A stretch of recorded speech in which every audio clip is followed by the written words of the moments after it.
Hello, आज हम structural organisation इन animals chapter का माइंड मैप रिवाइज करेंगे और फिर इसकी एनसीईआरटी से रीडिंग करेंगे। आज हम एनिमल टिश्यूज़ वाला टॉपिक कवर करेंगे। नेक्स्ट पार्ट में हम फ्रॉग और कॉकरोच को कवर करेंगे। तो सबसे पहले हम बात करते हैं एनिमल टिश्यू की। देखो, जो टिश्यू होते हैं ना, वो बहुत सारे सेल्स से बनते हैं, यानी कि जो एनिमल टिश्यू होगा वो एक मल्टी सेल ऑर्गेनिज्म होगा और सबसे पहले ये सीलियन ट्रेटा के अंदर देखने को मिला था। ठीक है, तो ये कुछ ऐसी बातें जो आपको याद रखनी है। अब एक्चुअल में एनिमल टिश्यू होता क्या है या टिश्यू क्या होता है बेसिकली?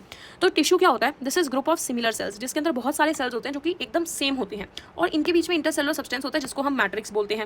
और ये क्या करते हैं? स्पेसिफिक फंक्शन को परफॉर्म करते हैं। आप यहाँ देख भी सकते हैं कि यहाँ पर आपकी ये सेल्स हैं, इनके बीच में ये इंटरसेलुलर सब्सटेंस है जिसको हमने मैट्रिक्स बोला है और ये सब एक साथ एक स्पेसिफिक फंक्शन परफॉर्म करने के लिए एक एनिमल टिश्यू फॉर्म कर रहे हैं। ये जो इंटरसेलुलर सब्सटेंस होता है ना, जो मैट्रिक्स होता है, वो किस चीज़ का बना होता है? एग्जाम में पूछा जा सकता है। म्यूकोपॉलीसैकेराइड और ग्लाइकोप्रोटीन्स। म्यूकोपॉलीसैकेराइड क्या होता है? एक कार्बोहाइड्रेट होता है और ग्लाइकोप्रोटीन्स क्या होते हैं? बेसिकली ग्लाइकोजन भी होता है, प्रोटीन भी होता है, तो ग्लाइकोप्रोटीन्स बनते हैं। अब एनिमल टिश्यूज़ ना बहुत टाइप के हो सकते हैं, जैसे एपिथेलियल टिश्यू हो गया, फिर उसके बाद यहाँ पर कनेक्टिव टिश्यू हो गया, फिर उसके बाद मस्कुलर टिश्यू हो गया और फिर आ गया न्यूरल टिश्यू। तो हम एक एक करके सबको डिस्कस करते हैं। सबसे पहले हम बात करेंगे एपिथेलियल टिश्यू की। एपिथेलियल टिश्यू जो होता है ना, वो बेसिकली एवास्कुलर होता है। इसके अंदर जो सेल्स होते हैं ना, उनके अंदर वेसल्स प्रेजेंट नहीं होती हैं। तो फिर वो कैसे काम करेंगे? तो बेसिकली जो सेल्स होते हैं ना, वो कनेक्टिव टिश्यू के ऊपर प्रेजेंट होते हैं, यानी connective tissue is present beneath the epithelial tissue. क्यों? क्योंकि एवास्कुलर है तो इनको जो ब्लड स्ट्रीम है उसके अंदर से न्यूट्रिएंट्स मिलेंगे और अपने जो एक्सक्रीटरी प्रोडक्ट्स हैं वो भी इधर ही डालेंगे। तो बेसिकली इसलिए कनेक्टिव टिश्यू नीचे है, बट डायरेक्टली अटैच नहीं होते हैं। बीच में प्रेजेंट होता है बेसमेंट मेम्ब्रेन। बेसमेंट मेम्ब्रेन जो होता है वो नॉन सेलुलर होता है। ये आपको हमेशा याद रखना है कि बेसमेंट मेम्ब्रेन जो है वो नॉन सेलुलर होता है। ठीक है, क्वेश्चन इसमें से पूछ लिया जाता है। अब मैं बात कर रही थी कि जो एपिथेलियल टिश्यूज होते हैं वो एवास्कुलर होते हैं। इनके अंदर न्यूरल सप्लाई होता है, यानी कि नर्व्स का अच्छा खासा कनेक्शन होता है, तभी तो हम फंक्शन कर पाते हैं। कॉम्पैक्टली पैक्ड सेल्स होते हैं। आप अभी देखोगे भी कि जब हमने सिंपल एपिथेलियम देखना है तो उसके अंदर भी सेल्स में बिल्कुल इंटरसेलुलर सब्सटेंस नहीं है एंड कंपाउंड एपिथेलियम में तो बिल्कुल भी नहीं है। ठीक है, अब जो एपिथेलियल टिश्यू होता है ना, इनके बेसिकली दो टाइप्स होते हैं। पहला होता है सिंपल और दूसरा होता है कंपाउंड। सबसे पहले हम सिंपल एपिथेलियम की बात करते हैं। इसमें ना एक सिंगल लेयर ऑफ सेल्स होता है, आप देख भी सकते हैं, और नीचे कनेक्टिव टिश्यू और बेसमेंट में। अब यहाँ पर इसका फंक्शन याद कर लो, उससे एग्जाम्पल्स अपने आप याद हो जाएंगे। फंक्शन चार ही हो सकते हैं, या तो डिफ्यूजन या सिक्रीशन या फिल्ट्रेशन या अब्जॉर्प्शन। ठीक है, ये चार फंक्शंस में से कोई भी एक फंक्शन ये परफॉर्म कर रहा है, या हो सकता है दो फंक्शन, क्योंकि सिंगल लेयर है ना, तो उसमें से डिफ्यूजन इजीली हो सकता है, सिक्रीट भी इजीली कर सकती है, फिल्टर भी हो सकता है और अब्जॉर्प्शन तो हो ही सकता है। अगर मैं बात करूँ कंपाउंड एपिथेलियम की, तो यहाँ पे बहुत सारी लेयर्स प्रेजेंट होती है, फिर अगेन बेसमेंट मेम्ब्रेन और कनेक्टिव टिश्यू। तो इसका जो मेन काम हो सकता है ना, वो प्रोटेक्शन हो सकता है, क्योंकि इतने सारे सेल्स हैं। कवरिंग हो सकता है क्योंकि इतने सारे सेल्स हैं, और लाइनिंग हो सकता है किसी भी विसरल ऑर्गन की, इंटरनल ऑर्गन की बेसिकली। तो कब प्रोटेक्शन, कवरिंग, लाइनिंग, इसमें हम इसको यूज करते हैं मेनली प्रोटेक्शन में। इसका मतलब ये नहीं है कि इसमें सिक्रीशन अब्जॉर्प्शन नहीं होगा बट कम होगा। कंपाउंड एपिथेलियम मल्टी लेयर्ड होता है, प्रोटेक्शन में मेन रोल प्ले करता है। अब इसके जो टाइप्स है ना वो डिस्कस कर लेते हैं, बट ये एनसीईआरटी के बाहर के हैं। ट्रांजिशनल जो होता है स्ट्रेचेबल होता है, स्ट्राटिफाइड जो होता है वो नॉन स्ट्रेचेबल कह सकते हैं। इसमें ड्राई केराटिन अगर प्रेजेंट होता है तो होता है, और ये स्किन का एग्जाम्पल है। ठीक है, अगर मॉइस्ट है, स्ट्राटिफाइड मॉइस्ट है, तो नॉन केराटिन नहीं होगा क्योंकि उसके अंदर म्यूकस प्रेजेंट होगा, like in your buccal pharynx, oesophagus, vagina. इसके अलावा लार्ज डक्ट ग्लैंड जैसे कि पैनक्रियाटिक डक्ट या फिर सैलिवरी डक्ट, तो उसके अंदर भी आपको ये देखने को मिलता है। ठीक है, वैसे ये आउट ऑफ एनसीईआरटी है, बस इतना भी अगर आपको याद रहता है तो भी इट्स फाइन। सिंपल एपिथेलियम की बात करते हैं। सिंपल एपिथेलियम में हमारे पास तीन टाइप आते हैं, एक आता है स्क्वेमस, एक आता है क्यूबॉइडल, एक आता है कॉलमनार। एक एक करके डिस्कस करते हैं। सिंपल स्क्वेमस एपिथेलियम में फ्लैट सेल्स होते हैं, यानी कि बहुत ही चपटे सेल्स होते हैं, और जो न्यूक्लियस होता है वो भी फ्लैट होता है और सेंटर पे लोकेटेड होता है। इसके अलावा क्योंकि ये इतना फ्लैट है तो ये फिल्ट्रेशन का काम कर सकता है, डिफ्यूजन का काम कर सकता है। आप कहोगे सिक्रीशन का काम क्यों नहीं कर सकता? क्योंकि देखो मैंने यहाँ लिखा हुआ है कि इसके अंदर कोई भी मॉडिफिकेशन नहीं हो सकती है। मॉडिफिकेशन क्या होता है वो मैं अभी आपको आगे बताऊंगी, बट ये जो है सिर्फ फिल्ट्रेशन का या फिर डिफ्यूजन का काम कर सकता है। एब्जॉर्प्शन का और सिक्रीशन का काम ये नहीं करता है, so it only does filtration और डिफ्यूजन। अब यहाँ पर इसके फंक्शन अगर याद हो जाते हैं तो एग्जाम्पल याद करना बहुत आसान रहता है। फिल्ट्रेशन तो वुमेन्स कैप्सूल के अंदर ही होती है और ग्लोमेरुलस के अंदर ही होती है, तो यही दोनों एग्जाम्पल हो सकते हैं। डिफ्यूजन तो देखो एल्वेली से भी होती है गैसेस का, ब्लड वेसल, ब्लड कैपिलरीज से भी होता है ब्लड का, तो ब्लड कैपिलरीज को एंडोथेलियम भी कहा जाता है। तो हम कह सकते हैं कि ये सारे जो हैं इसके एग्जाम्पल्स हैं। क्लियर? अब इसके अलावा पेवमेंट एपिथेलियम क्या होता है? पेवमेंट एपिथेलियम बेसिकली एक टाइप का मतलब सिंपल स्क्वेमस एपिथेलियम का ये एक और नाम है, क्योंकि जो सिंपल स्क्वेमस एपिथेलियम होता है वो इतना ज़्यादा फ्लैट होता है, तो हम उसको जो फ्लोर की टाइल्स होती हैं उससे कंपेयर करते हैं और हम उसको पेवमेंट एपिथेलियम का नाम देते हैं। फिर से सुनो, जो फ्लोर की टाइल्स होती हैं वो बहुत ही ज़्यादा चपटी होती हैं। पेवमेंट एपिथेलियम इसलिए कहा जाता है बिकॉज सिंपल स्क्वेमस एपिथेलियम एक पेवमेंट एपिथेलियम मतलब टाइल्स के जैसा लगता है, जो फ्लोर की टाइल्स होती हैं उनके जैसा लगता है, क्योंकि सिंपल स्क्वेमस एपिथेलियम की जो है इरेगुलर बाउंड्रीज होती हैं, ऐसा होता है ये सेल, है ना। तो इसलिए हम कह सकते हैं कि ये जो है टेस्लेटेड एपिथेलियम है। ये दोनों टर्म्स एनसीईआरटी के बाहर के हैं, तो आप इनको इग्नोर भी कर सकते हैं। मैंने कहा था कि इसके अंदर मॉडिफिकेशंस प्रेजेंट नहीं होती हैं। मॉडिफिकेशंस का क्या मतलब है पहले वो समझते हैं। देखो, जो सिंपल स्क्वेमस एपिथेलियम होता है उसके अंदर मॉडिफिकेशंस नहीं है, बट क्यूबॉइडल और कॉलमनार के अंदर हैं। तो मॉडिफिकेशंस का मतलब क्या होता है पहले वो समझ लेते हैं। याद रखना, सीलिया या माइक्रोविलाई का प्रेजेंट होना मॉडिफिकेशन है। अब एक चीज़ मैं स्टार्टिंग में मेंशन कर देना चाहूँगी कि जो मॉडिफिकेशंस है ये सिर्फ और सिर्फ सिंपल एपिथेलियम में देखने को मिलती हैं, ना ही कंपाउंड में देखने को मिलेगी और ना ही आगे कनेक्टिव में, मस्कुलर में, न्यूरल में, no, only in simple epithelium.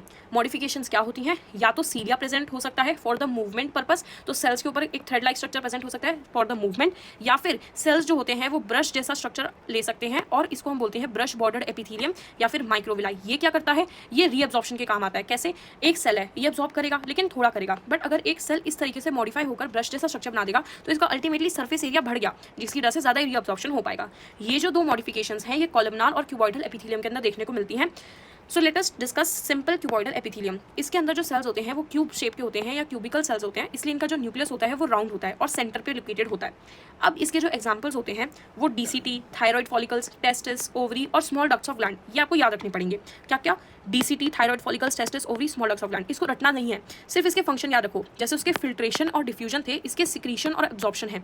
जहाँ सिक्रीशन होगा वहाँ एब्जॉर्प्शन भी होगा, जहाँ डिफ्यूजन हुआ है वहाँ फिल्ट्रेशन भी हुआ होगा। ये समझ में आ रहा है? जहाँ पे सिक्रीशन हुआ है, कैसे हुआ है? क्योंकि कोई चीज़ अब्जॉर्ब हुई होगी पहले, तो एब्जॉर्प्शन से सिक्रीशन, और कोई चीज़ फिल्टर हुई है तो वो डिफ्यूज भी होगी। तो इसलिए जब मैंने कहा कि सिक्रीशन तो मैंने कहा एब्जॉर्प्शन।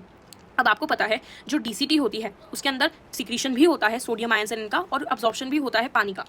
थायराइड फॉलिकल्स के अंदर आपने देखा होगा हार्मोन्स सिक्रीट होते हैं, तो जितने भी ग्लैंड्स होते हैं ना वो सारे आपके सिंपल क्यूबॉइडल एपिथेलियम या कॉलमनार एपिथेलियम के ही बने हुए होते हैं। अब टेस्टिस, ओवरी, हार्मोन्स का रिलीज होता है, तो ये भी आपके सिक्रीशन का काम कर रहे हैं, एब्जॉर्प्शन का काम कर रहे हैं। Small ducts of glands, again ये भी सिक्रीशन पोर आउट करती हैं, तो इसलिए ये भी सिंपल क्यूबॉइडल एपिथेलियम में एग्जांपल में आएंगी। अब आपने कहा डीसीटी, पर पीसीटी क्यों नहीं कहा? बिकॉज पीसीटी जो है ना उसको मेन रीअब्जॉर्प्शन करना है, और मैंने आपको बताया था कि मैक्सिमम रीअब्जॉर्प्शन हो सकता है अगर मॉडिफिकेशन हो जाए और माइक्रोविलाई यानी कि ब्रश बॉर्डर एपिथेलियम प्रेजेंट हो। तो पीसीटी के अंदर माइक्रोविलाई प्रेजेंट होते हैं, या फिर हम कह सकते हैं simple cuboidal brush bordered epithelium present होता है। आई रिपीट, पीसीटी के अंदर simple cuboidal brush bordered epithelium present होता है। या फिर सीलिया की अगर बात की जाए तो सीलिया प्रेजेंट होता है स्मॉल ब्रोंक्यूल्स में। आप कहोगे कैसे? क्योंकि सिंपल क्यूबॉइडल सेल्स में बहुत छोटे सेल्स हैं, तो ये स्मॉलर ब्रोंक्यूल्स में आ सकते हैं, और जो ब्रोंक्यूल्स होते हैं उनके अंदर तो मेन काम ही मूवमेंट होता है, जो भी फॉरेन पार्टिकल्स हैं उनको बाहर रिमूव करना है, जो गैसेस हैं उनको अंदर मूव करना है, तो वो सीलिया की हेल्प से ही हो सकता है। तो होप सो आपको अब ये एग्जाम्पल्स याद रहेंगे, आपको ये 2-3 बार लिख लिख के देखने, अपने आप याद हो जाएंगे। कॉलमनार एपिथेलियम की अगर मैं बात करूँ तो इसके अंदर भी सिक्रीशन और एब्जॉर्प्शन दोनों होता है। गैस्ट्रोइंटेस्टाइनल ट्रैक्ट, बेसिकली स्टमक तो होता ही होता है, इसके अलावा जो इंटेस्टाइन होता है ना उसके अंदर मैक्सिमम रीअब्जॉर्प्शन के लिए माइक्रोविलाई प्रेजेंट होते हैं। तो याद रखना, स्मॉल इंटेस्टाइन के अंदर तो simple columnar brush bordered epithelium है, तो कॉलमनार एपिथेलियम है माइक्रोविलाई वाला इंटेस्टाइन के अंदर। लेकिन अगर मैं बात करूँ पीसीटी के अंदर तो माइक्रोविलाई वाला क्यूबॉइडल एपिथेलियम है। बस यही कंफ्यूजन होती है, तो वो मैंने क्लियर कर दिया कि इंटेस्टाइन के अंदर कॉलमनार है और पीसीटी के अंदर क्यूबॉइडल है। गॉबलेट सेल्स जो होते हैं जो कि म्यूकस प्रोड्यूस करते हैं उनके अंदर भी कॉलमनार एपिथेलियम प्रेजेंट होता है। अब कॉलमनार एपिथेलियम जो है वो सीलिया के अंदर प्रेजेंट, मतलब कॉलमनार एपिथेलियम अगर मॉडिफाइड सीलिया बना रहा है तो सीलिया क्या करते हैं? मूवमेंट में हेल्प करते हैं, और आप देख भी सकते हो कितने बड़े बड़े सेल्स हैं, तो ये बड़ी बड़ी चीज़ों की मूवमेंट में हेल्प करेंगे। फॉर एग्जाम्पल फेलोपियन ट्यूब के अंदर जो आपका ओव्यूल होता है उसकी मूवमेंट में ये हेल्प करेंगे, या फिर मैं कह सकती हूँ कि जो लार्जर ब्रोंक्यूल्स हैं उसके अंदर ये लोकेटेड हो सकते हैं बिकॉज इतने बड़े बड़े सेल हैं। तो चलिए हम इनकी शेप की भी बात कर ही लेते हैं। जो कॉलमनार एपिथेलियम है वो कॉलम जैसे ही है, कैसे? टॉल है, लंबे लंबे हैं, स्लेंडर पतले पतले हैं, इलोंगेटेड यानी कि खींचे खींचे से हैं, और इसी वजह से इनका जो न्यूक्लियस है वो भी ओवल है और बेस पे लोकेटेड है ड्यू टू ग्रेविटी। ठीक है, तो मैंने पूरा का पूरा type of simple epithelium cover कर लिया है। We have talked about the squamous, cuboidal and columnar. We have also talked about the examples and modifications. अब आपको याद करना है इन सबको। इसके अलावा एक टॉपिक आता है ग्लैंडुलर एपिथेलियम। बेसिकली सीलिया और माइक्रोविलाई में तो मॉडिफिकेशन होती ही होती है, बट कुछ मॉडिफिकेशंस जो हैं वो ग्लैंडुलर एपिथेलियम भी बनाती हैं। ग्लैंडुलर एपिथेलियम क्या होता है कि बेसिकली या तो एक सिंगल सेल या फिर बहुत सारे सेल्स जो होते हैं वो मॉडिफाई हो जाते हैं और फिर वो सिक्रीशंस पोर आउट करने लगते हैं। अब ये जो सिंपल एपिथेलियम है उसमें या तो ये क्यूबॉइडल हो सकते हैं या फिर ये कॉलमनार हो सकते हैं, है ना। क्यूबॉइडल सेल्स या कॉलमनार सेल्स ही होते हैं जो कि सिक्रीशन या एब्जॉर्प्शन का काम करते हैं। तो सिक्रीशन पोर आउट करना, ग्लैंड्स बनाना किसका काम हो सकता है? सिंपल एपिथेलियम में या तो कॉलमनार का हो सकता है या फिर क्यूबॉइडल का हो सकता है। Now on the basis of number of cells, कितने सेल्स प्रेजेंट है? एक सेल हो सकता है यूनिसेलर हो, बहुत सारे सेल्स हो सकते हैं मल्टीसेलर हो। तो अगर एक सेल मॉडिफाई हो और सिक्रीशंस को बाहर निकाले तो उसको हम कहेंगे यूनिसेलुलर, और ये हमें देखने को मिलता है इन दी गॉबलेट सेल जो कि म्यूकस प्रोड्यूस करता है। वो यूनिसेलुलर होता है, एक ही सेल जो होता है वो म्यूकस प्रोड्यूस करता है गॉबलेट सेल के केस में। और मल्टी सेलुलर में क्या होता है? बहुत सारे सेल्स जो हैं वो आपका सिक्रीशन पूरा आउट करते हैं। फॉर एग्जांपल जो सैलिवरी ग्लैंड होता है उसके अंदर सलाइवा, या स्वेट ग्लैंड के अंदर जो स्वेट होता है, या सबेशियस ग्लैंड होता है, मतलब गॉबलेट सेल्स को छोड़ के जितने भी ग्लैंड्स होते हैं वो सारे आपके मल्टी सेलुलर होते हैं बिकॉज बहुत सारे सेल्स अपनी सिक्रीशंस को पूरा आउट करते हैं। ये डायग्राम से आपको ज़्यादा क्लियर हो जाएगा, ठीक है, कि यहाँ पर एक ही सेल है और यहाँ पे बहुत सारे सेल है। ये वाला डायग्राम जो है आपको एनसीईआरटी के अंदर भी गिवन है, अभी हम एनसीईआरटी की रीडिंग करेंगे तब आपको क्लियर हो जाएगा। अब मोड ऑफ पोरिंग सिक्रीशन देखते हैं। यहाँ पर एंडो, एक्सो और हेट्रो लिखा हुआ है। एंडो का मतलब जब सिक्रीशंस आएंगी तो वो आपकी डक्ट्स में ट्रैवल नहीं होंगी, सीधा ब्लड स्ट्रीम में जाएंगी, ठीक है। और हार्मोन्स मेनली ऐसे ही ट्रैवल होते हैं कि बेसिकली सीधा सिक्रीशन जो है वो आपकी सेल से निकली और किसी डक्ट में नहीं गई, सीधा ब्लड स्ट्रीम में चली गई। और अगर मैं कह रही हूँ कि वो एक्सो है, तो एक्सो में बेसिकली वो डक्ट्स में गई है सिक्रीशन, जैसे कि मेमोरी ग्लैंड अगर आपने स्ट्रक्चर पढ़ा हो, sebaceous, salivary, sweat and goblet cells. तो गॉबलेट सेल्स बेशक से यूनिसेलुलर है बट ये डक्ट्स में जाती है सिक्रीशन। अब ये कैसे याद रहेगा कि कौन सा एग्जांपल किसमें है, तो इसकी एक ट्रिक है। जो एंडो है ना उसमें डक्टलेस है, यानी कि हार्मोन्स, सिर्फ हार्मोन्स ही इकलौते ऐसे हैं जो कि आपके एंडोक्राइन ग्लैंड्स में आते हैं। फिर आप इसमें कोई भी हार्मोन का मतलब कोई भी ग्लैंड का नाम लिख सकते हो, थायराइड ग्लैंड लिख लो, हाइपोथैलेमस लिख लो, पैनक्रियाटिक ग्लैंड, मतलब पैनक्रियाटिक कह रहा हूँ, पीनियल ग्लैंड लिख लो, तो कोई भी आप इसमें हार्मोन प्रोड्यूसिंग ग्लैंड लिख सकते हैं। अगर एक्सोक्राइन की बात हो रही है तो हार्मोन को छोड़ के सब कुछ, मिल्क हो गया, ऑयल हो गया, स्वेट हो गया, सलाइवा हो गया, एंजाइम्स हो गए, वो सब कुछ एग्जाम्पल्स जो है वो एक्सो में आएंगे। एक एग्जाम्पल आपको तीन एग्जाम्पल आपको अलग से याद रखने पड़ेंगे, पैनक्रियाज, ओवरी एंड टेस्टिस। जो पैनक्रियाज होता है वो एक हेट्रोक्लाइन ग्लैंड होता है, बिकॉज उसके अंदर जो है आपके दो सेल्स प्रेजेंट होते हैं, मतलब दो टाइप ऑफ सेल्स होते हैं, कुछ पार्ट जो है उसका एंडोक्राइन होता है, कुछ एक्सोक्राइन होता है, तो इसलिए हम उसको मिक्स्ड ग्लैंड भी कहते हैं। सेम जो है ओवरी और टेस्टिस के अंदर भी होता है। ओवरी के अंदर कुछ तो हार्मोन्स प्रोड्यूस हो रहे होते हैं और कुछ जो है आपके एंजाइम्स, म्यूकस प्रोड्यूस हो रहा होता है, and same goes for your testis as well. Clear. तो हमने ग्लैंडुलर एपिथेलियम डिस्कस करा, जिसमें हमने दो टाइप्स डिस्कस करे, एक तो नंबर ऑफ सेल्स के बेसिस पर और एक मोड ऑफ पोरिंग सिक्रीशन के बेसिस पर। अगर मैं बात करूं नंबर ऑफ सेल्स, तो यूनिसेलुलर भी हो सकते हैं, मल्टी सेलुलर भी हो सकते हैं। यूनिसेलुलर में सिर्फ गॉबलेट सेल्स और मल्टी सेलुलर में सिर्फ कह रही हूँ बहुत सारे, कोई भी गॉबलेट सेल को छोड़ के एग्जाम्पल है तो वो मल्टी सेलुलर में ही जाएगा। और एंडो, एक्सो, हेट्रो में, जो एंडो है उसमें सिर्फ हार्मोन्स आते हैं और हेट्रो में पैनक्रियाज, ओवरीज और टेस्टिस, बस इसके अलावा कोई एग्जाम्पल नहीं हो सकता। जो भी बाकी के एग्जाम्पल्स है वो सारे आपके एक्सो में ही जाएंगे। तो ये आपकी मॉडिफिकेशन हो गई सिंपल एपिथेलियम की। एक नया टॉपिक स्टार्ट करते हैं, सेल जंक्शन। सेल जंक्शन जो होता है वो तीन टाइप का हो सकता है, टाइट, एडरिंग, गैप। बेसिकली जो दो सेल्स हैं वो आपस में जुड़े हुए हैं, तो उनके बीच में किस तरीके का अट्रैक्शन है, जुड़ाव है, जंक्शन है, ठीक है। तो बेसिकली अगर दो सेल्स आपस में बिल्कुल टाइटली जुड़े हुए हैं, ठीक है, तो इसको हम बोलेंगे टाइट जंक्शन। टाइट जंक्शन जो होता है ये लीकेज प्रिवेंट करता है, so it prevents leakage across cell. ये एनसीईआरटी की लाइन है।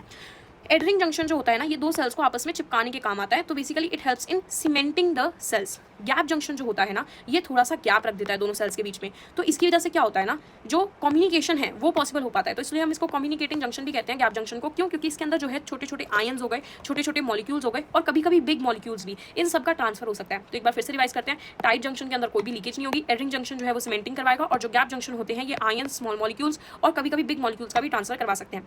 अब मजे की बात ये है कि ये तीनों जंक्शन जो है ना, ये हर एक टाइप ऑफ एनिमल टिश्यू के अंदर प्रेजेंट होते हैं। दैट मीन्स ये एपिथेलियल टिश्यू के अंदर भी प्रेजेंट है, ये कनेक्टिव टिश्यू के अंदर भी प्रेजेंट है, और आगे जो मस्कुलर और न्यूरल पढ़ेंगे उनके अंदर भी प्रेजेंट होंगे।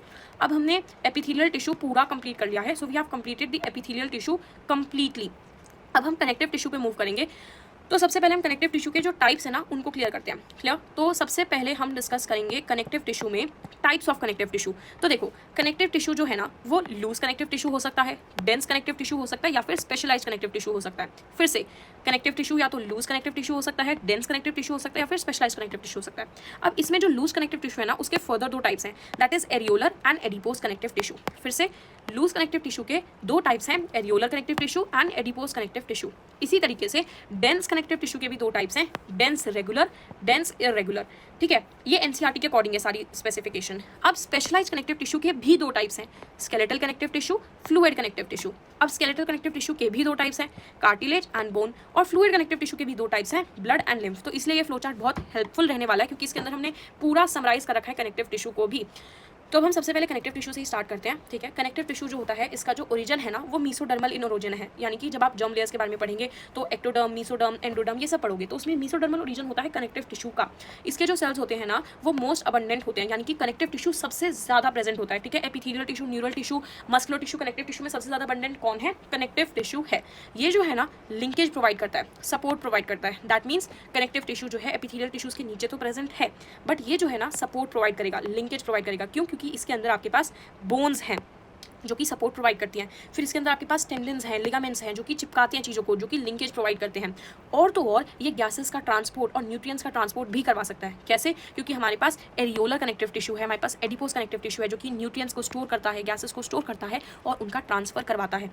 इसके अलावा हमारे पास ब्लड भी है जो कि गैसेस का, न्यूट्रिएंट्स का ट्रांसफर करवा सकता है। तो क्योंकि ब्लड है, क्योंकि बोन है, क्योंकि कार्टिलेज है, क्योंकि लिगामेंट, टेंडन है, तो इसकी वजह से हमने इसको support, linkage, transport of gases, nutrients ये समराइज करके इसके फंक्शंस बता दिए, ठीक है। अब कनेक्टिव टिश्यू जो होता है ना इसके अंदर दो चीज़ें होती हैं, हर एक कनेक्टिव टिश्यू के अंदर दो चीज़ें होती हैं, ठीक है। पहला होता है सेल और दूसरा होता है ग्राउंड सब्सटेंस। क्लासिफिकेशन अच्छे से समझ लो। कनेक्टिव टिश्यू चाहे आपका ब्लड हो, चाहे लिम्फ हो, चाहे बोन हो, चाहे कार्टिलेज हो, चाहे स्पेशलाइज्ड हो, चाहे स्केलेटल हो, चाहे फ्लूइड हो, चाहे डेंस हो, कोई भी हो, सबके अंदर सेल होंगे और ग्राउंड सब्सटेंस होगा। जो सेल होंगे उसमें प्लाज्मा सेल होगा, फिब्रोब्लास्ट होगा, मैक्रोफाज होगा, मास्ट सेल होंगे।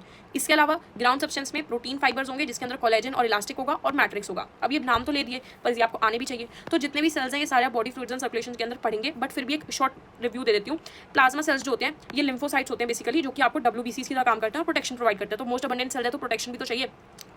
फिब्रोब्लास्ट जो होता है ना वो फाइबर सिक्रीट करता है। ये फाइबर्स हेल्प करते हैं स्ट्रेंथ प्रोवाइड करने में, इलास्टिसिटी प्रोवाइड करने में, ठीक है। मैक्रोफाज जो होता है ना ये फेगोसाइटोसिस करता है। प्रोटेक्शन तो दे रहे हैं बट अगर कोई ना कोई एलिमेंट मतलब कोई ना कोई बाहर का फॉरेन पार्टिकल एंटर कर गया, सपोजिंगली कोई बैक्टीरिया हमारी बॉडी के अंदर एंटर कर गया तो उसको मारना भी तो पड़ेगा। तो उसके लिए मैक्रोफाज जो है कनेक्टिव टिश्यू के अंदर प्रेजेंट होते हैं जो कि उसको फेगोसाइटोसिस यानी कि फॉरेन पार्टिकल को एनगल्फ करने में हेल्प करते हैं। फिर हमारे पास आते हैं मास्ट सेल। मास्ट सेल जो होते हैं ना ये बहुत बड़े बड़े सेल्स होते हैं, आप इनको इस फिगर में देख भी सकते हैं। जो मास्ट सेल्स होते हैं ये अपनी सिक्रीशंस को बाहर निकालते हैं। अब ये सिक्रीशंस कौन सी होती हैं? ये होती हैं हिपेरिन, हिस्टामिन और सेरोटोनिन। अब हम इनके बारे में डिस्कशन करेंगे जब हम लूज कनेक्टिव टिश्यू को पढ़ेंगे। अब यहाँ पर मैंने ये एक बार डायग्राम बनाया है बट याद रखना लगभग हर एक कनेक्टिव टिश्यू के अंदर ये प्रेजेंट होते हैं सिवाय ब्लड के, क्योंकि ब्लड के अंदर सब कुछ सेम होता है बट उसके अंदर जो इलास्टिक फाइबर्स हैं और जो कोलेजन फाइबर्स हैं वो प्रेजेंट नहीं होते हैं, ठीक है। अब हम स्टार्ट करते हैं एरियोलर कनेक्टिव टिश्यू से जो कि फ्लूइड कनेक्टिव टिश्यू का एक पार्ट है। तो देखो क्लासिफिकेशन कैसे है। क्लासिफिकेशन ऐसे है कि हम सबसे पहले कनेक्टिव टिश्यू डिस्कस कर चुके हैं। अब हम कनेक्टिव टिश्यू का एक टाइप डिस्कस कर रहे हैं जिसको हम कहते हैं loose connective tissue. Loose connective tissue के अंदर हम सबसे पहले बात करेंगे एरियोलर कनेक्टिव टिश्यू की। एरियोलर नाम से समझ में आ रहा है स्पेस होगा, है ना। इसकी ना स्पेलिंग करेक्ट कर देते हैं, ये होगा एरियोलर कनेक्टिव टिश्यू, ठीक है, इसमें ई आएगा ना। ये जो होता है ना ये एक बेसिक फ्रेमवर्क प्रोवाइड करता है, बेसिक फ्रेमवर्क फॉर एपिथेलियम। कैसे? क्योंकि ये जो है ना ध्यान से पढ़ते हैं स्किन के नीचे प्रेजेंट होता है, मतलब स्किन जो है ना उसके स्किन है, स्किन के नीचे ये प्रेजेंट होगा और फिर उससे क्या होगा, जो हड्डी है ना उसके ऊपर चिपका हुआ होगा कनेक्टिव टिश्यू के जस्ट ऊपर। तो उससे हमें क्या फायदा होगा? उससे हमें ये फायदा होगा कि जो बेसिक फ्रेमवर्क है बॉडी का वो तैयार हो जाएगा, क्योंकि स्किन के नीचे है, स्किन तो इसके ऊपर है ना, तो बेसिक फ्रेमवर्क तैयार हो गया। ये एनसीईआरटी की लाइन है। इसके अलावा यहाँ पर जो है स्किन के नीचे प्रेजेंट है तो मसल्स के ऊपर प्रेजेंट है। ये मैं भी आपको स्किन का डायग्राम दिखाऊंगी जब आपको समझ में आ जाएगा, ठीक है। तो ये देखो this is your skin. Skin के अंदर सबसे पहले केराटिन है, मैंने बताया था ड्राई होती है skin because of keratin. Epidermis होता है, फिर नीचे डर्मिस आता है जिसके अंदर आपका डेंस इरेगुलर कनेक्टिव टिश्यू होता है, इसके बारे में भी हम पढ़ेंगे। फिर हाइपोडर्मिस के अंदर आपका एरियोलर कनेक्टिव टिश्यू आता है, फिर मसल्स आती हैं, फिर बोन आती हैं। तो बोन से पहले मसल है, मसल से पहले आपका एपिथेलियल टिश्यू है एरियोलर, ठीक है। तो इसलिए मैंने कहा था कि एपिथेलियल टिश्यू कह रही हूँ, कनेक्टिव टिश्यू है। तो इसलिए मैंने कहा था कि ये जो होते हैं ना एक एपिथेलियम को फ्रेमवर्क प्रोवाइड करते हैं, बिकॉज एपिथेलियम जो है वो कनेक्टिव टिश्यू के ऊपर ही तो लाई करेगा, ठीक है। अब इसके अंदर जो है येलो फाइबर्स प्रेजेंट होते हैं। अच्छा, येलो फाइबर्स का क्या मतलब है? बेसिकली इसके अंदर ज़्यादा से ज़्यादा कोलेजन फाइबर्स होंगे, ठीक है। अब ये जो है इंडिविजुअली एग्जिस्ट करता है, ये कैसे समझ में आएगा? एरियोलर कनेक्टिव टिश्यू आप यहाँ पे देख सकते हैं, ये जो है ना areolar connective tissue. Okay wait, ये जो टाइप्स है ना ये इलास्टिक फाइबर्स के हैं, एक मिनट रुक जाओ। ओके तो यहाँ पे आप जो ये डायग्राम देख रहे हैं ना this is connective tissue, sorry areolar connective tissue. इसके अंदर हम सबसे पहले देख सकते हैं कि एक ग्राउंड सब्सटेंस है। इस ग्राउंड सब्सटेंस को हम क्या बोलेंगे कि किसका बना हुआ है? This is made up of mucopolysaccharide and glycoproteins, matrix, ठीक है, उसका बना हुआ है ये। इसके अंदर सबसे पहले हमें देखने को मिल रहा है मैक्रोफाज जो कि क्या करता है, मैंने पहले ही बताया था, फेगोसाइटोसिस करता है। इसके अलावा हमें इसके अंदर देखने को मिल रहे हैं इयोसिनोफिल्स और न्यूट्रोफिल्स जो कि कुछ नहीं है, WBCs के सेल्स हैं जो कि प्रोटेक्शन प्रोवाइड करते हैं। प्लाज्मा सेल्स जो कि लिम्फोसाइट्स होते हैं, अगेन एंटीबॉडीज को सिक्रीट करते हैं, हमें प्रोटेक्शन प्रोवाइड करते हैं। मास्ट सेल जो कि हिपरिन, सेरोटोनिन और हिस्टामिन को सिक्रीट करता है। अब ये बहुत ही इंपॉर्टेंट है क्योंकि ये कई बार नीट में पूछा जा चुका है। जो मास्ट सेल्स होते हैं एरियोलर कनेक्टिव टिश्यू के अंदर वो हिस्टामिन तो सिक्रीट करते हैं, सेरोटोनिन तो सिक्रीट करते हैं और हिपरिन तो सिक्रीट करते हैं, बट इनका काम क्या है? तो देखो जो हिस्टामिन होता है ना वो वैसोडायलेटर होता है, इनकी वो वेसल्स को बड़ा कर देता है, उनको डायलेट कर देता है। सेरोटोनिन जो होता है वो वैसो कंस्ट्रिक्टर होता है जो कि ब्लड वेसल्स को कॉन्स्ट्रिक्ट कर देता है।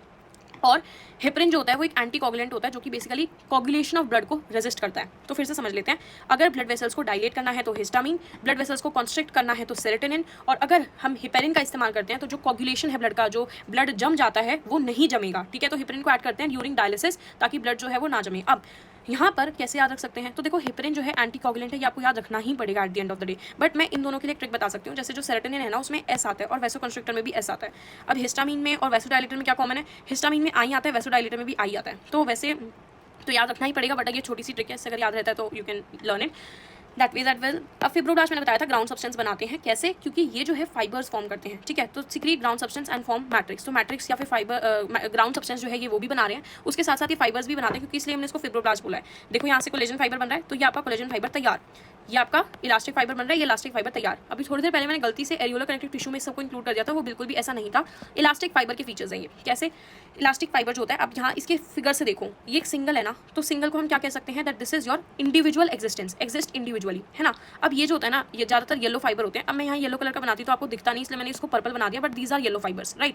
अब ये जो है ना ब्रांच होता है। अच्छा, ब्रांच का मतलब क्या है कि आप जितने भी इलास्टिक फाइबर्स यहाँ देख रहे हैं वो सारे किस तरीके से, ऐसे और फिर ऐसे, तो इसके अंदर ब्रांचिंग प्रेजेंट है, ठीक है। और इलास्टिक फाइबर है तो इलास्टिसिटी तो होगी, तो they are branched, elasticity, exist individually और येलो फाइबर्स होते हैं। वहीं कोलेजन फाइबर्स जस्ट इसका उल्टा है, कोलेजन व्हाइट फाइबर्स होते हैं। और यहाँ पर आप देख भी सकते हो कि ये बंडल में प्रेजेंट है एग्जिस्ट इंडिविजुअली, तो इसके लिए हो ही नहीं सकता पॉसिबल। उसके अलावा ये जो है अनब्रांच्ड है, इनके अंदर कोई भी ब्रांचिंग देखने को नहीं मिल रही है। और ये जो है स्ट्रेंथ भी प्रोवाइड करते हैं, तो इनका जो काम है वो स्ट्रेंथ प्रोवाइड करना है, और जो उनका काम था वो इलास्टिसिटी था। अब हम आगे चलते हैं। Now we will be talking about the next type of loose connective tissue, that is your adipose connective tissue. Adipose connective tissue NCERT कहती है that it is a specialised connective tissue. कैसे it is a specialised connective tissue, because areolar connective tissue का ही एक specialised form है। तो adipose connective tissue जो है it is a specialised form of areolar connective tissue. ये जो है ना स्किन के नीचे लोकेटेड होता है। मैंने आपको तभी कहा था कि स्किन के नीचे एडिपोज होगा, एरियोलर होगा और डेंस इरेगुलर भी होगा, वो मैं भी आपको शो करूंगी। यहाँ पे एक फिगर है जो कि एडिपोज कनेक्टिव टिश्यू को पूरा रिप्रेजेंट करता है।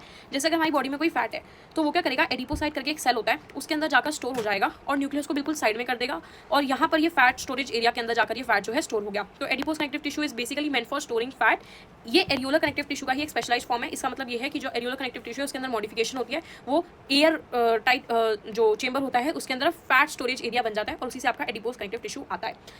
Hope so this is clear. Now we will be moving on to the next type of connective tissue, that is your dense connective tissue. तो लूज कनेक्टिव टिश्यू के हम दोनों types cover कर चुके हैं, चाहे फिर वो एरियोलर हो चाहे फिर वो adipose connective tissue. Now we will be talking about the dense connective tissue. Dense connective tissue dense regular होता है और इरेगुलर होता है। देखो डेंस रेगुलर के अंदर क्या होगा, जो सेल्स हैं जो फाइबर्स हैं वो रेगुलरली अरेंज्ड होंगे, और डेंस इरेगुलर के अंदर क्या होगा, जो सेल्स हैं जो फाइबर्स हैं वो इरेगुलरली अरेंज्ड होंगे। जो रेगुलर अरेंजमेंट है ना वो आपको लिगामेंट के अंदर और टेंडन के अंदर देखने को मिलती है। अब मैंने यहाँ लिखा है एलबीबी और एमटीबी। इसका क्या मतलब है, इसका ही मतलब है कि अगर मुझे बोन टू बोन ज्वाइन करना है तो मैं लिगामेंट का इस्तेमाल करूंगी, और अगर मुझे मसल टू बोन ज्वाइन करना है तो मैं टेंडन का इस्तेमाल करूंगी। देखो अगर एक बोन है उसको दूसरी बोन से ज्वाइन करना है तो हम लिगामेंट का इस्तेमाल करते हैं, और अगर हम एक बोन को एक मसल से ज्वाइन करते हैं तो हम टेंडन का इस्तेमाल करते हैं। बस डेंस रेगुलर के दो ही एग्जाम्पल्स हैं, लिगामेंट और टेंडन।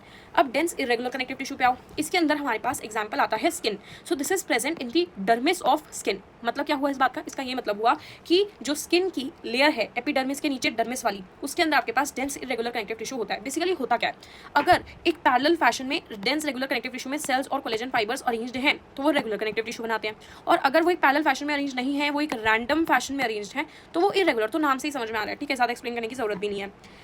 अब हम आते हैं स्पेशलाइज कनेक्टिव टिश्यू पे। ये स्किन वाला पोर्शन मैं डिस्कस कर चुकी हूँ, अगेन मैं डिस्कस कर देती हूँ। केराटिनाइज्ड होता है, एपिडर्मिस होता है, फिर डर्मिस होता है, फिर हाइपोडर्मिस होता है। देखो ये स्किन में एपिडर्मिस, हाइपोडर्मिस और डर्मिस आते हैं, तीन लेयर होती है। डर्मिस जो है वो डेंस इरेगुलर कनेक्टिव टिश्यू की बनती है, अभी हमने डिस्कस किया। हाइपोडर्मिस के अंदर आपके पास एरियोलर एडिपोस होता है, और फिर उसके बाद मसल्स आ जाते हैं, उनके नीचे आपके पास बोन्स होती है, ठीक है। ये आपका सारा कनेक्टिव टिश्यू से भरा पड़ा है। ऊपर की साइड एपिडर्मिस जो है एपिथेलियल टिश्यूज की बनी होती है। तो एपिथेलियल होता है, फिर उसके बाद कनेक्टिव होता है, फिर मस्कुलर होता है, फिर न्यूरल भी होता होगा, और फिर से कनेक्टिव यानी बोन्स आ जाती हैं, ठीक है। स्पेशलाइज कनेक्टिव टिश्यू में हमारे पास एग्जांपल आता है स्केलेटल का, और हमारे पास एग्जांपल आता है फ्लूइड कनेक्टिव टिश्यू का। स्केलेटल कनेक्टिव टिश्यू जो होता है ना, इसका जो मैट्रिक्स होता है वो सॉलिड होता है, फाइबर्स इसके अंदर प्रेजेंट होते हैं, और बेसिक फ्रेमवर्क ऑफ बॉडी बनाते हैं। कैसे याद रख सकते हो, स्केलेटल सिस्टम। स्केलेटल सिस्टम से मेरे दिमाग में क्या आता है, बोन्स, और बोन्स से मेरे दिमाग में क्या आता है, कार्टिलेज। अब जो बोन्स और कार्टिलेज होती है वो बहुत ही ज़्यादा हार्ड होती हैं, है ना, बोन्स तो स्पेशली, तो क्योंकि उनका मैट्रिक्स जो है वो सॉलिड होता है इसलिए वो इतनी हार्ड होती हैं, और इनके अंदर फाइबर्स प्रेजेंट होते हैं। मैंने आपको बताया कोलेजन फाइबर्स हों चाहे वो आपके इलास्टिक फाइबर्स हों, वो आपको स्ट्रेंथ प्रोवाइड करते ही करते हैं, तो इसलिए फाइबर्स इसके अंदर प्रेजेंट होंगे, और ये जो है basic framework of body provide करेंगे। देखो बेसिक फ्रेमवर्क ऑफ बॉडी आपका स्पेशलाइज्ड कनेक्टिव टिश्यू मैंने कहा था ना प्रोवाइड करेगा। कैसे, बेसिक फ्रेमवर्क फॉर एपिथेलियम, अगर देखो बहुत ही बारीक टर्म है, basic framework for epithelium areolar connective tissue, basic framework for body skeletal connective tissue. बस एनसीईआरटी की इतनी सी लाइंस में डिफरेंस है, ठीक है। अब हम आते हैं सबसे पहले कार्टिलेज पे। बहुत ही सिंपल, इसका जो मैट्रिक्स होगा वो सॉलिड होगा, सॉफ्ट होगा, प्लाइबल होगा, रेजिस्ट करेगा कंप्रेशन। कैसे समझ में आएगा, एक छोटा सा एग्जांपल लेते हैं। टिप ऑफ नोज, आपकी जो नोज की टिप है उस पर कार्टिलेज प्रेजेंट है, तो वो सॉलिड तो है ना, लिक्विड तो नहीं है तो सॉलिड ही, इसलिए उसका मैंने कहा था मैट्रिक्स भी सॉलिड होगा, बट सॉफ्ट है ना। Tip of knows can be easily bend, वो प्लाइबल है यानी वो फ्लेक्सिबल है, उसके अंदर जो कंप्रेशन है वो हो सकता है। सिमिलरली अगर आपने अपने ईयर जॉइंट्स देखे हो, ईयर पिन्ना जिसको हम कहते हैं, जहाँ पे ईयर पियर्सिंग होती है, वो भी आपके कार्टिलेज के बने हुए होते हैं। इसके अलावा जो नेसल सेप्टम है यानी कि आपकी जो नोज है उसके अंदर का जो ये वाला हिस्सा होता है वो भी नेसल सेप्टम भी कार्टिलेज का बना होता है।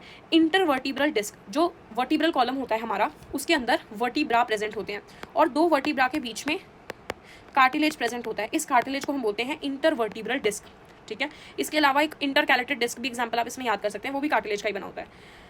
कोस्टल कार्टिलेज, इसका क्या मतलब है, ये आपकी स्टर्नम होती है आगे वाली बोन, जिसको हम कहते हैं कि आगे की साइड प्रेजेंट है ना, वेंट्रल साइड पे, और ये रिब्स हैं, है ना। तो स्टर्नम और रिब्स ये दो बोन्स हो गई ना, और बोन दोनों जो हैं वो आपस में कनेक्टेड होते हैं with the help of a cartilage. इस कार्टिलेज का नाम होता है कोस्टल कार्टिलेज। तो ये वाली टर्म आपके लिए नहीं हो सकती है और ये वाली टर्म भी आपके लिए नहीं हो सकती है, न्यू, ठीक है। ट्रैकियल रिंग्स जो होती हैं वो सी शेप्ड रिंग्स होती हैं ना, जो कि कंप्लीट सर्कल्स भी फॉर्म नहीं करती हैं, वो भी कार्टिलेज की बनी होती है। हम कहते हैं सी शेप्ड कार्टिलेजिनियस रिंग्स, क्योंकि वो कार्टिलेज की बनी होती हैं।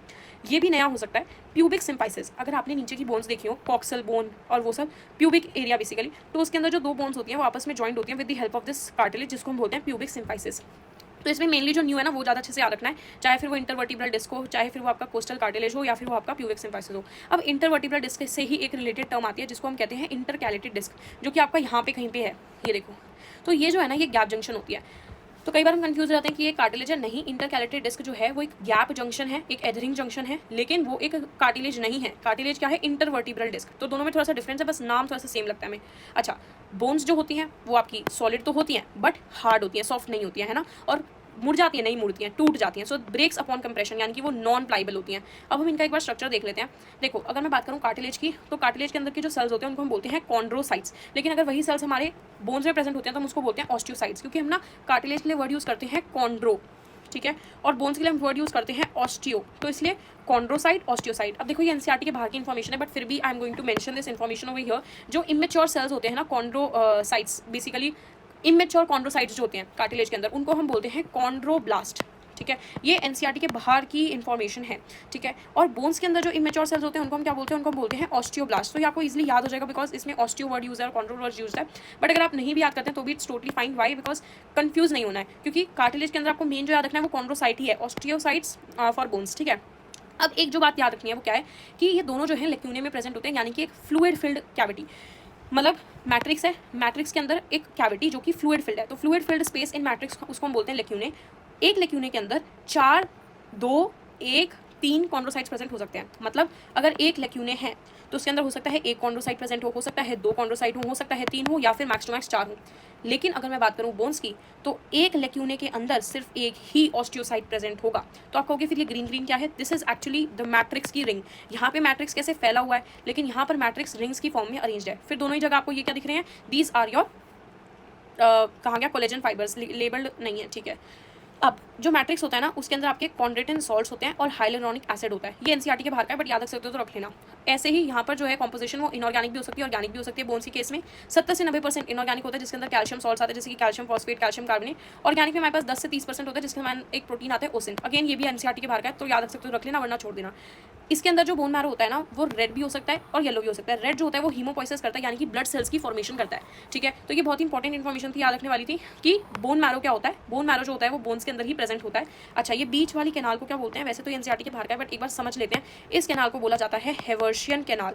ये जो है ना सिर्फ मैमल्स के अंदर ही देखने को मिलती है। So this is a Haversian canal found only in mammals, only in mammals. देखो आप चाहो तो इसको याद रख सकते हो, नहीं रखना है तो इट्स टोटली फाइन। फिर से एक बार समराइज कर देते हैं कनेक्टिव टिश्यू को। कनेक्टिव टिश्यू में हमारे पास प्रेजेंट होता है लूज कनेक्टिव टिश्यू जिसके अंदर एरियोलर और एडिपोस आता है। एरियोलर कनेक्टिव टिश्यू के अंदर डिफरेंट सेल्स हैं और फाइबर्स हैं, ठीक है। एरियोलर कनेक्टिव टिश्यू जो है वो बेसिक फ्रेमवर्क बनाता है एपिथेलियम का, और ये जो है स्किन के नीचे प्रेजेंट होते हैं। डिफरेंट सेल्स हैं, उनके डिफरेंट फंक्शंस हैं। फिर आते हैं एडिपोस कनेक्टिव टिश्यू पे। एडिपोस कनेक्टिव टिश्यू जो है वो एक एरियोलर कनेक्टिव टिश्यू का ही स्पेशलाइज्ड फॉर्म है जो कि फैट को स्टोर कर सकता है। कनेक्टिव टिश्यू का दूसरा पार्ट होता है डेंस कनेक्टिव टिश्यू जिसके अंदर डेंस रेगुलर और इरेगुलर आता है। डेंस रेगुलर जो होता है उसके अंदर सेल्स और फाइबर्स जो है वो पैरेलली अरेंज होते हैं। अगर रैंडमली अरेंज होते हैं तो इरेगुलर कनेक्टिव टिश्यू हो जाता है। लिगामेंट और टेंडन जो है वो रेगुलर का एग्जांपल है। स्किन जो होता है वो डेंस इरेगुलर का एग्जांपल होता है। तो only skin is the example of dense irregular. याद रखना, ये नीट में पूछा जा सकता है ये वाला क्वेश्चन, ठीक है, या फिर यहाँ से भी आ जाता है, दोनों में से आ सकता है। ये थोड़ा इंपॉर्टेंट है, ये नहीं आएगा, एग्जाम्पल्स आएंगे, ठीक है, ओके। इसके बाद स्पेशलाइज कनेक्टिव टिश्यू में हमारे पास स्केलेटल हो सकता है, फ्लूइड हो सकता है। स्केलेटल में बोन्स एंड कार्टिलेज आती हैं, एंड फ्लूइड कनेक्टिव टिश्यू में हमारे पास ब्लड और लिम्फ आता है। देखो फ्लूइड कनेक्टिव टिश्यू पढ़ने की जरूरत नहीं है क्योंकि बॉडी फ्लूइड्स एंड सर्कुलेशन में पूरा अच्छे से डिटेल में है। स्केलेटल कनेक्टिव टिश्यू में हमारे पास सॉलिड मैट्रिक्स होता है, फाइबर्स प्रेजेंट होते हैं और basic framework of body form करता है। कार्टिलेज जो होता है ना वो सॉफ्ट होता है, प्लाइबल होता है, मतलब आराम से मुड़ जाता है, और इसलिए हम इसके अंदर कॉन्ड्रोसाइट्स प्रेजेंट हैं ऐसा कहते हैं। इसके बाद बोन्स आती हैं। बोन्स जो होती हैं वो आपकी सॉलिड होती है, नॉन प्लाइबल यानी कि नहीं मुड़ सकती, और इसमें जो है ऑस्टियोसाइट बोलते हैं। दूसरा डिफरेंस ये था कि यहाँ पे जो एक लेक्यूने है उसके अंदर 1 से लेकर 4 तक कॉन्ड्रोसाइट्स प्रेजेंट हो सकते हैं, लेकिन यहाँ पे जो एक लेक्यूने है उसके अंदर एक ही ऑस्टियोसाइट प्रेजेंट होगा। और यहाँ पर जो मैट्रिक्स होता है वो आपका ऐसे ही फैला हुआ होता है जो कि कॉन्ड्रेटिन सॉल्ट्स और हाइलोरॉनिक एसिड का बना होता है, लेकिन यहाँ पे जो है वो रिंग्स की फॉर्म में अरेंज होता है जिसको हम लैमेले कहते हैं। तो आप यहाँ देख भी सकते हैं, मैंने लैमेले लिख रखा है, ठीक है। उसके बाद यहाँ पे जो कार्टिलेज के एग्जांपल्स हैं ये होते हैं tip of nose, outer ear joints, nasal septum, intervertebral disc, costal cartilage, tracheal rings, pubic symphysis.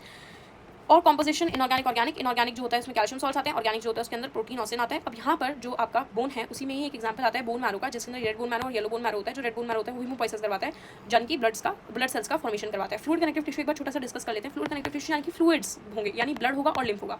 देखो ब्लड जो होता है उसके अंदर सेल्स ऑफ फॉर्म्स एलिमेंट्स होते हैं, पूरा बॉडी फ्लूइड्स एंड सर्कुलेशन के अंदर ब्लड भी और लिम्फ भी हम पढ़ेंगे, तो इसलिए मैं इसको यहाँ पर नहीं डिस्कस कर रही हूँ। रही बात इसके मैट्रिक्स की, तो इसका मैट्रिक्स जो है वो फ्लूइड होता है, तभी तो हमने यहाँ पर स्केलेटल और कनेक्टिव में मेन डिफरेंस क्या लिखा है कि इसका मैट्रिक्स सॉलिड है और इसका मैट्रिक्स क्या है, फ्लूइड है। दूसरा डिफरेंस, यहाँ फाइबर्स प्रेजेंट थे, यहाँ फाइबर्स प्रेजेंट नहीं है। ये क्वेश्चन कई बार पूछा गया है एमसीक्यूज के अंदर कि ब्लड के अंदर क्या प्रेजेंट नहीं होता है, फाइबर्स या फिर प्रेजेंट होता है। तो ब्लड के अंदर फाइबर्स प्रेजेंट नहीं होते हैं, लिम्फ के अंदर फाइबर्स प्रेजेंट नहीं होते हैं, बिकॉज फ्लूइड कनेक्टिव टिश्यू जो है उसका मैट्रिक्स फ्लूइड है, उसके अंदर फाइबर्स नहीं होंगे, उनको स्ट्रेंथ नहीं चाहिए। ये जो है गैसेस का न्यूट्रिएंट्स का ट्रांसफर करवाते हैं। अगर आपने कभी ब्लड को नोटिस किया हो तो क्या करता है, ट्रांसपोर्ट करवाता है गैसेस का न्यूट्रिएंट्स का। तो फाइबर्स जो है वो प्रेजेंट नहीं होंगे। Hope so this is also clear. अब हम डिस्कस करते हैं मस्कुलर टिश्यू। मस्कुलर टिश्यू यानी कि मसल्स, ये आपका तीसरा टाइप ऑफ एनिमल टिश्यू होता है। इसके अंदर हमारे पास डिस्कशन करने के लिए है इसकी प्रॉपर्टीज़। देखो मसल्स जो होती हैं, सबसे पहले तो उनके अंदर इलास्टिसिटी होती है, यानी कि वो खिंच जाती हैं। कॉन्ट्रैक्टिबिलिटी होती है, यानी कि वो आपकी मतलब ऐसा अगर खिंची हैं तो वापस भी आ जाती है अपनी जगह पर, है ना। एक्साइटेबिलिटी होती है। देखो मसल्स की वजह से अगर आपने कहीं पर गर्म तवे को टच कर दिया है, हर बार यही एग्जांपल आता है, तो आप अपना हाथ पीछे खींच देते हो, तो यानी कि आपकी मसल्स में से, न्यूरॉन्स में से मैसेज पास हो सकता है, आपकी मसल्स एक्साइट हो सकती हैं, उनको सिग्नल मिल सकता है और फिर वो कॉन्ट्रैक्ट हो सकती हैं और इलास्टिक मतलब प्रॉपर्टी हो सकती है उनके अंदर। एक्सटेंसिबिलिटी होता है बेसिकली इलास्टिसिटी जैसा ही कि मतलब वो खिंच सकती है मसल्स, है ना, खिंच सकती हैं तो कम भी हो सकती हैं। देखो ये आप लोकोमोशन मूवमेंट में ज़्यादा डिटेल में पढ़ोगे, एक्टिन माइसिन जब आप पढ़ोगे। अब हमारी बॉडी के अंदर 639 मसल्स होती हैं, ये एक दिखता है जो आप याद रख सकते हैं। लोकोमोशन मूवमेंट के अंदर फिर से आएगा। 40 to 50% ह्यूमन बॉडी का जो वेट होता है वो मसल्स की वजह से ही होता है, ये बात भी आप याद रखना। अब मसल्स में आपको क्या क्या पढ़ना है, आपको 3 टाइप की मसल्स पढ़नी है। सबसे पहले स्केलेटल, फिर स्मूथ और फिर कार्डियक। इनके डायग्राम्स अच्छे से ऑब्जर्व कर लीजिए, उसके बाद फिर इनके डिफरेंसेस करना बहुत आसान हो जाएगा। So giving you 30 seconds to observe the diagrams और देखना कि इनमें क्या क्या डिफरेंस है, फिर हम एक फटाफट से इसका डिस्कशन करेंगे।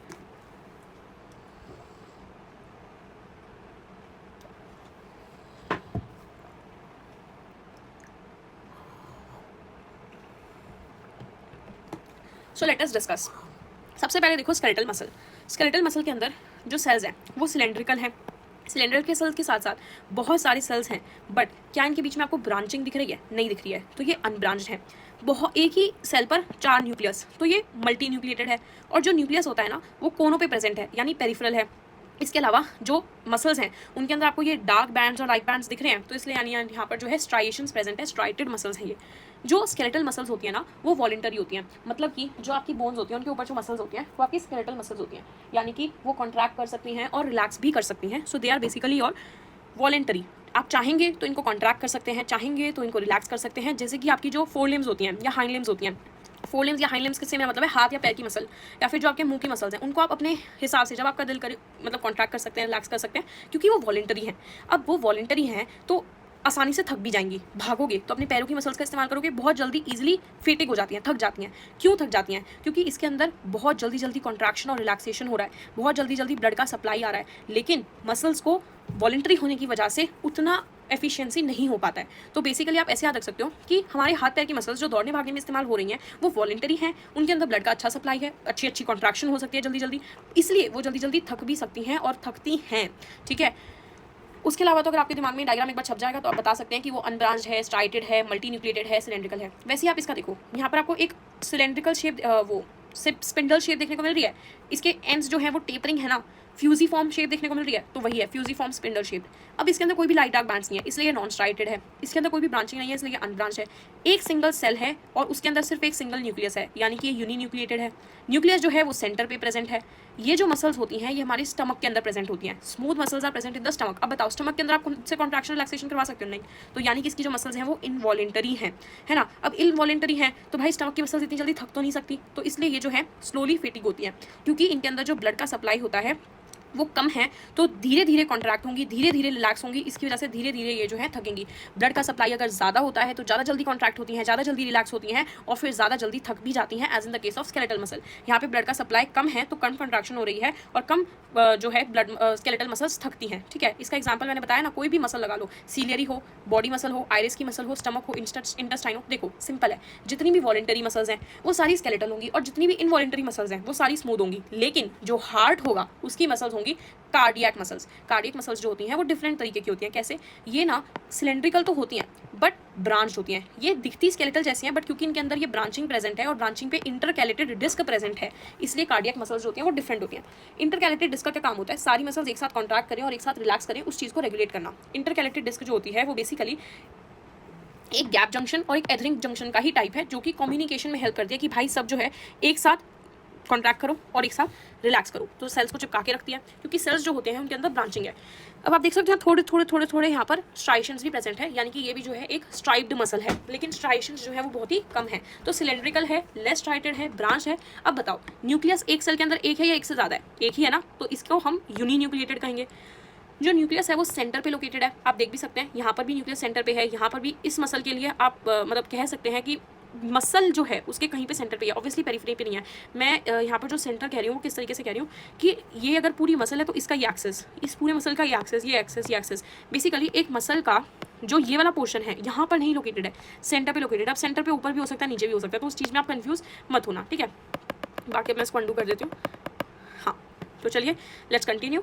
Less striated, cylindrical, branch, uninucleated, nucleus जो है वो सेंटर पे है। मैंने आपको पहले बता दिया भाई हार्ट की मसल्स हैं, तो आपके हिसाब से तो दिल धड़कता नहीं है, सो इनवॉलेंटरी। एंड ये जो है कभी भी नहीं थकेंगे, बिकॉज अगर ये थक गई तो फिर इंसान की डेथ हो जाएगी, है ना। तो ये है नेवर फेटिग। क्यों? क्योंकि इसके अंदर बहुत ज़्यादा ब्लड का सप्लाई है, तो ये कभी भी थक ही नहीं सकती। और सबसे ज़्यादा कॉन्ट्रैक्शन होता है। कम सप्लाई होता है तो जल्दी थक जाती हैं, नहीं, कम सप्लाई होता है तो कम कॉन्ट्रैक्शन होती है तो कम थकती हैं। यहाँ पर ज़्यादा सप्लाई होता है तो ज़्यादा कॉन्ट्रैक्शन होती है तो ज़्यादा थकती है। फिर से सुनो, ज़्यादा ब्लड का सप्लाई, ज़्यादा कॉन्ट्रैक्शन, ज़्यादा थकेंगी। कम ब्लड का सप्लाई, कम कॉन्ट्रैक्शन, कम थकेंगी। बट यहाँ पर ब्लड का सप्लाई तो ज़्यादा है तो उस हिसाब से तो ये ज़्यादा थकनी चाहिए। बट यहाँ पर जो इंटरकैलेटेड डिस्क है ना, वो हेल्प करती है एक साथ कॉन्ट्रैक्शन में, एक साथ रिलैक्शन में, और कभी भी ये मसल्स जो है ये नहीं थकती हैं। तो एग्जाम्पल है हार्ट। तो कोई भी मसल पूछ ली जाए, अगर वो वॉलेंटरी है तो स्केलेटल है, और अगर वो इनवॉलेंटरी है तो वो स्मूथ है, और अगर वो हार्ट बोल दे तो वो कार्डियक मसल है। ठीक है, लास्ट टिश्यू पे आते हैं, that is your neural tissue. Neural tissue के अंदर हमारे पास होते हैं न्यूरॉन्स। न्यूरॉन्स जो होते हैं वो यूनिट होता है, मतलब आप कह सकते हैं जैसे कि cell is the unit of life. तो अगर मैं पूरे न्यूरल सिस्टम की बात करूँ तो उसमें जो एक सिंगल यूनिट होता है ना, उसको हम बोलते हैं न्यूरॉन। अब जो न्यूरॉन होता है ना, वो एक्साइटेबिलिटी की प्रॉपर्टी रखता है, यानी कि वो आपको सिग्नल्स प्रोवाइड करता है। ये जो है ना, पूरे कितने भी आप टिश्यूज़ बोल रहे हो उसमें से सबसे अबंडेंट क्या है? Connective tissue. बट अगर मैं कहूँ लॉन्गेस्ट, जो हमारी पूरी बॉडी में स्प्रेड है, so it is your neuron. ये जो है कंडक्शन का काम करता है, so it is basically your longest tissue. Conduction का काम करता है, एक्साइटेबल। एक्चुअली मैं कहूँगी कि न्यूरॉन जो है वो लॉन्गेस्ट सेल है। ठीक है, अब इसके अलावा हमारे पास न्यूरल टिश्यू में न्यूरॉन्स के अलावा न्यूरोलॉजिकल सेल्स भी प्रेजेंट हो सकते हैं। न्यूरोलॉजिकल सेल्स जो होते हैं वो एक्साइटेबल नहीं होते हैं। इसके एग्जांपल्स हो सकते हैं श्वान सेल्स या फिर ओलिगोडेंड्रोसाइट्स। ये जो सेल्स होते हैं ना, ये न्यूरल टिश्यू से 50% ज़्यादा होते हैं। मतलब कि अगर मेरे पास सपोजिंगली एक्स अमाउंट ऑफ कह सकते हैं न्यूरल टिश्यूज़ है, तो 50x टाइम्स न्यूरोलॉजिकल टिश्यूज़ होंगे। क्यों? क्योंकि ये जो है ना, इसको सपोर्ट प्रोवाइड करते हैं, इसकी पैकिंग करवाते हैं, इसको न्यूट्रिशन प्रोवाइड करते हैं। तो सिंपल ऐसा कह सकते हैं कि अगर न्यूरोलॉजिकल सेल है तो हम कह सकते हैं कि एक मदर है और एक फादर है, तो दो है ना, लेकिन बच्चा सिर्फ एक है, क्योंकि वो दोनों जो है उसको सपोर्ट करेंगे, उसको प्रोवाइड करेंगे न्यूट्रिशन, है ना। तो उसी हिसाब से यहाँ पर न्यूरॉन है जो कि आपका सारा काम करेगा। बच्चा जो है वो एक्साइटेबल है, एक्साइटेड है, लेकिन उसके जो मम्मी पापा वो एक्साइटेड नहीं है, बट उसको सपोर्ट करेंगे, उसको पैकेजिंग में हेल्प करेंगे। तो न्यूरल टिश्यू जो है उसके अंदर दो सेल्स होते हैं, एक होता है न्यूरॉन और एक होता है न्यूरोलॉजिकल सेल्स। मैं इसमें से न्यूरॉन का हैशटैग रिलीज कर देती हूँ। Okay, let's continue. यहाँ पर आपको ना न्यूरॉन का सिर्फ थोड़ा सा स्ट्रक्चर समझना है, क्योंकि वैसे न्यूरल टिश्यू ना बहुत ही एक छोटा सा पैराग्राफ गिवन है एनसीईआरटी में। मेन जो है हम इस चैप्टर मतलब इसके ऊपर एक डिटेल चैप्टर है जिसको हम लेटर ऑन स्टडी करने वाले हैं। अभी फिलहाल हम सिर्फ न्यूरॉन का एक स्ट्रक्चर समझ लेते हैं। ठीक है, न्यूरॉन्स जो है, इसमें सबसे पहले जो ऊपर का पोर्शन आपको दिख रहा है इसको हम बोलते हैं सेल बॉडी। ठीक है, सेल बॉडी को एक और नाम दिया जाता है विच इज़ योर साइटोन। ठीक है, इसको हम सोमा भी बोलते हैं, तो सोमैटिक सेल्स कह दिया जाता है कई बार। तो सेल बॉडी, साइटोन, सोमा, ये सारे आपका इसी का नाम है। इसमें जो आपको ये प्रोजेक्शंस देखने को मिल रही है ना ऐसे वाली, इनको हम बोलते हैं डेंड्राइट्स। और ये है आपका न्यूक्लियस, और यहाँ पर प्रेजेंट है ये कुछ डॉट लाइक स्ट्रक्चर्स, इनको हम बोलते हैं निसल ग्रैन्यूल्स। अब कमाल की बात ये है कि ये जो निसल ग्रैन्यूल्स है ना, ये आपके यहाँ तक एक्सटेंड होते हैं, नीचे एक्सॉन तक। ठीक है, यहाँ तक निसल ग्रैन्यूल्स। अब निसल ग्रैन्यूल्स का क्या मतलब है? निसल ग्रैन्यूल्स का ये मतलब है कि जो डेंड्राइट्स होती है ना, cell body, this is made up of RR and ribosomes, and ये प्रोटीन्स का सिंथेसिस करते हैं। ओके, इस बात को समझते हैं। बहुत ही सिंपल है, बट थोड़ा सा मतलब समझने के लिए कॉम्प्लेक्स हो सकता है फर्स्ट टाइम में, कि जो निसल ग्रान्यूल्स होते हैं वो आपका राइबोसोम से बने हुए होते हैं, या फिर रफ एंडोप्लाज्मिक रेटिकुलम जो होता है उसके ऊपर भी राइबोसोम्स लगे होते हैं, उससे बने होते हैं। ठीक है, कैसे? अगर आपकी सेल बॉडी है तो उसके अंदर राइबोसोम्स और रफ एंडोप्लाज्मिक रेटिकुलम प्रेजेंट होगा, और हमें पता है कि जो राइबोसोम होता है वो प्रोटीन सिंथेसिस में हेल्प करता है। तो यहाँ पर क्या हो रहा होगा? प्रोटीन का सिंथेसिस हो रहा होगा। Hope so this is clear now, right? फिर से रिपीट कर देती हूँ, निसल ग्रैन्यूल्स जो होते हैं वो आपके सेल बॉडी के अंदर प्रेजेंट होते हैं, राइबोसोम्स और रफ एंडोप्लाज्मिक रेटिकुलम के ये बने हुए होते हैं, और ये जो होते हैं आपको प्रोवाइड करते हैं, प्रोटीन सिंथेसिस बेसिकली करवाते हैं। ठीक है, अब एक मिनट रुक जाओ, मेरे को ये जो मैंने चेंजेस करे हैं उनको एक बार रिलीज करने दो। अब हम बात करते हैं डिफरेंट लेबलिंग्स ऑफ न्यूरॉन्स की। दूसरी जो लेबलिंग हम इसके अंदर बात करने वाले हैं that is your axolemma. Axolemma का क्या मतलब है? एक्सॉन लेमा हाईलाइट ये लेने दो। हाँ, एक्सॉन लेमा जो है, ये पूरा जो पार्ट आपको दिख रहा है, this is your axolemma. यहाँ पे ये जो बाउंड्री है ना एक्सॉन की, this is your complete is your axon. इसकी जो बाउंड्री है that is your axolemma. So plasma membrane axon का एक्सॉन लेमा कहलाता है। ठीक है, इसके अंदर प्रेजेंट हो सकते हैं बाहर की तरफ श्वान सेल्स। श्वान सेल्स के ऊपर प्रेजेंट होती है माइलिन शीट। अब मैंने यहाँ पर थोड़ी सी गड़बड़ कर दी है, द प्रॉब्लम इज, इसको हम करेक्ट कर लेंगे बाद में। देखो, सिंपल सी बात जो आपको समझनी है वो यहाँ पर क्या है कि जो माइलिन शीट है ना वो श्वान सेल्स के बाहर है। अगर ये आपका श्वान सेल है तो इसके ऊपर माइलिन शीट प्रेजेंट है, this is your myelin sheet.